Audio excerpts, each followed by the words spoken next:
So have you gone back to visit Spain?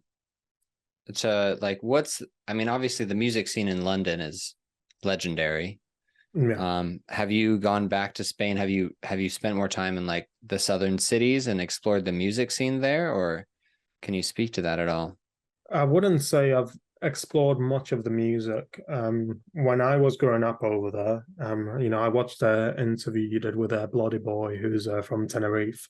Hmm. And it's very similar all across Spain, unless you go to say like Barcelona. Yeah. Barcelona's big on this kind of sound. But when I was growing up, there's literally, I was the weirdo listening to Chemical Brothers, at school, whereas everyone else was listening to like reggaeton. They were listening to like Spanish pop music, which is there's some good stuff. I'm not going to say it's bad or anything, but it's just not really something I enjoy. Yeah. So when I go back, you can see that the scene is evolving. There's techno nights in my town now, back in Spain, which was never a thing like back in the day. Like techno was the one the druggies listened to, you know what I mean? Yeah. But now it's kind of like the cool thing to listen to. But yeah, it seems to be evolving. I've not been like southern cities, and I can't really vouch for like Barcelona or any of these places. Hmm. But from what I've seen, they have like all of these nights in those places which look amazing. That could probably rival some of London's ones. And to be fair, like no one really parties like a Spaniard in it. So so I know which one I'd rather be in. I'd probably rather be in Barcelona than in London if I'm going to a gig. Do you get out to many live shows, or you said you're not into clubbing for the sake of it, but Um, do you go see artists that you enjoy still?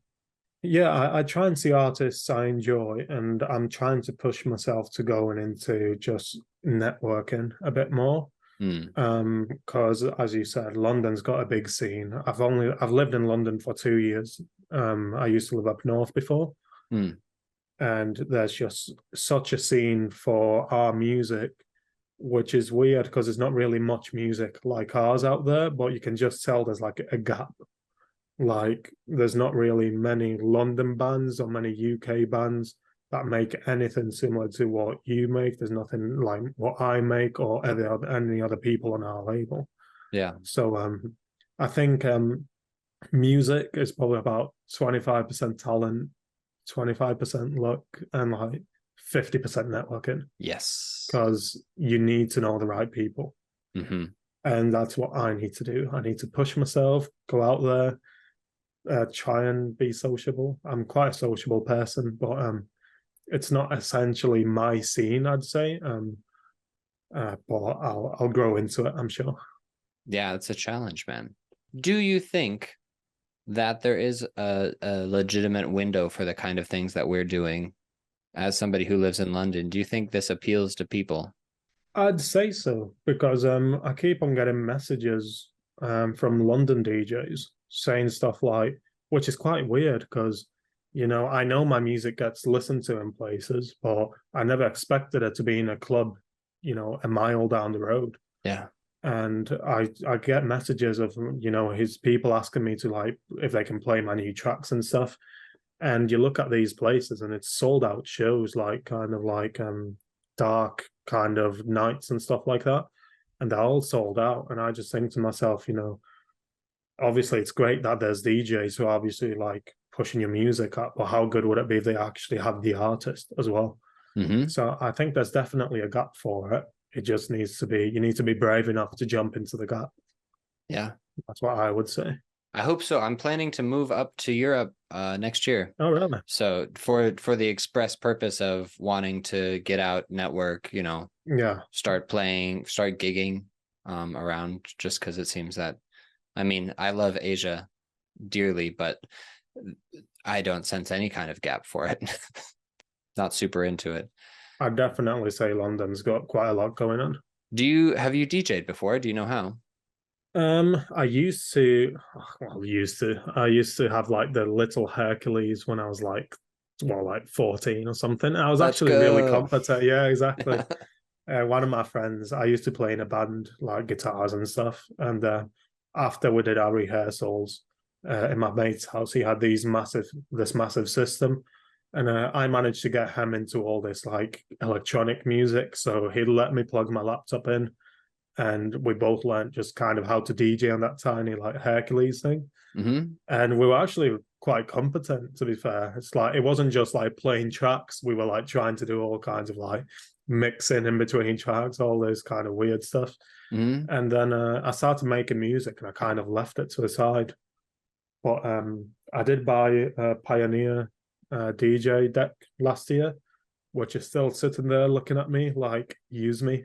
Yeah. So, but I just need to find like the right gap in between making music and actually learning something else. Because obviously, I know you can make money.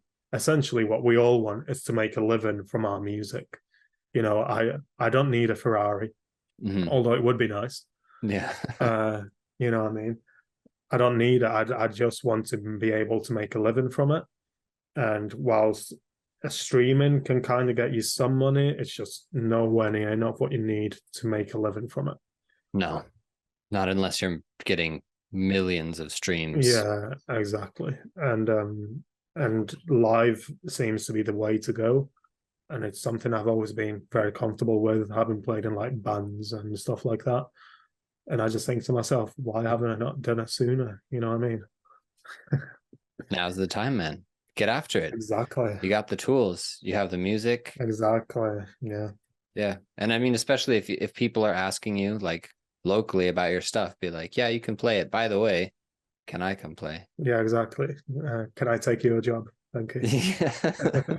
Adjacent partners, not competing. Yeah. I find sometimes when I am DJing, I realize it gets me re-inspired about my music in a different way. Because when you just are sitting in a room making tracks, you're like, oh, this is cool, this is cool. But then when you like are on the dance floor, you're like, ah, this works. Or like, I wasn't a huge fan of producing this, but this really works on a, Yeah. on a dance floor, and can kind of like bring a new layer of creativity or inspiration or a different angle than just sitting inside all the time. Yeah, no, it's something that I think everyone really needs to look into, to be fair. Yeah. There's a Spanish artist who I've been speaking to for quite a while.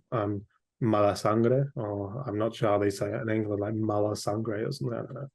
No, I know what you're talking about. I know him. Yeah. But really talented guy. You know, we've been talking about making a track together for absolute ages, like the Spanish connection kind of thing. Yeah.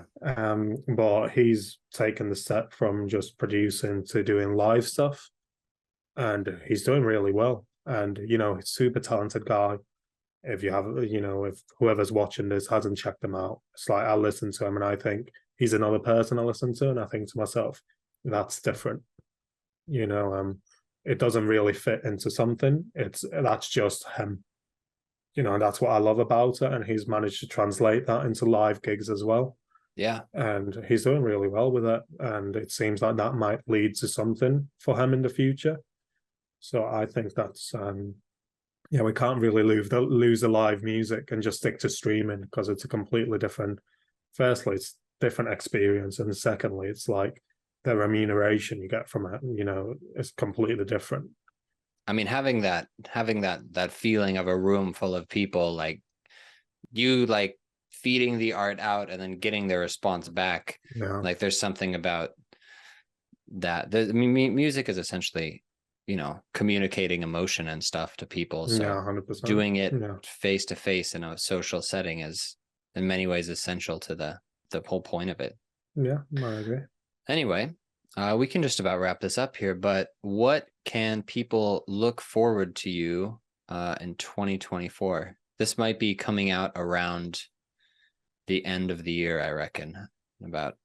Yeah, December.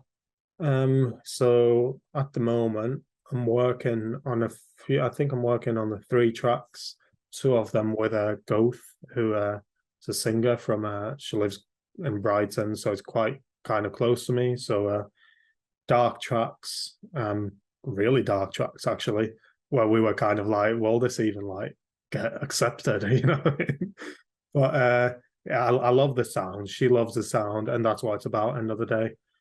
As I said, I'm also looking at, the whole DJing kind of aspect of it. and just much more tracks essentially. Hoping to expand my horizons, and yeah, just kind of try and get a bit more of a sound to me, because right now I make what I like, but that also means I make very different genres. Yeah. And if you listen to one track, you might not know I've made a different one.